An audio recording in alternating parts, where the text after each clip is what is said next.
there, and welcome to NFORS Analytics Basics, where we try to cover the basics and give you some tools to navigate the NFORS Analytics system.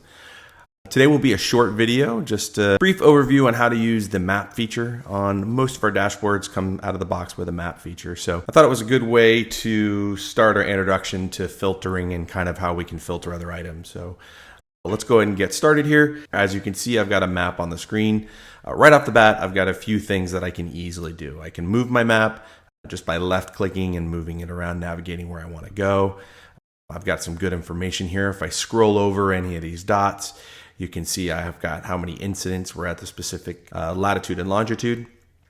I can see a volume of how many calls there were, and they're kind of scaled to size. Maybe this particular geographic area for them in this organization is a heavily traveled area. Probably my guess would be a nursing home or a hospital, something along those lines.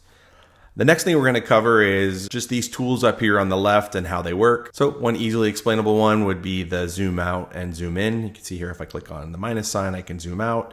And if I want to get closer, I can zoom in wherever. It's just going to center on the screen wherever I center. Very similar to any mapping tools that you've used. So if I want to come in and look at a particular area here, I can do just that by zooming in. So perhaps we want to look at this medical center down here. The next tool we're going to use is going to be my polygon and shape tool. We're going to go a little out of order here. I'm going to go on the shape tool first. And what this does, it just filters down for the geographic area that we select. If I click on the draw a rectangle, you can see it switched to cancel, and then my cursor went to this little plus sign looking item here. And perhaps I just want to look at this area right down here. All I do is left click, draw my shape, and then you're going to see my 3,600 incidents are going to shoot down to 102. The reason for that is because everything else on the map went away. Now, if I want to flip this around, I have some options, just like all our filters do. First and foremost, I can invert it. So instead of looking at those 102 calls in that particular area, I can flip it.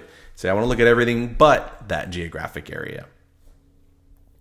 I can also turn it back on here. Let's say I want to just turn that filter on or off. I have that option as well. I just go over here and click disable the filter. And then what that does is it just turns that filter off. So maybe I want to save this filter to use it for something else. I have that option. I can label it. So all the filters can be labeled. So maybe I want to call this one hospital. I can get rid of all of that Latin long gobbledygook and just put hospital up there. And then lastly, I can delete it altogether. So say I want to get rid of this one, I just hit the delete button and my filter goes away. At this point, you can see all of my incidents are back. The other item I want to talk about today is the polygon feature. And this is real valuable when we start thinking about maybe we want to use different sides of the road, or maybe where our interstate and it cuts through our city or something along those lines. So in this particular organization, you can see they've got this road that kind of almost cuts their city in half. And maybe they're looking at some station location analyzation, or just want to know their response modeling. They want to know what they do on each side of that road. So let's go ahead and create a map that does that for us.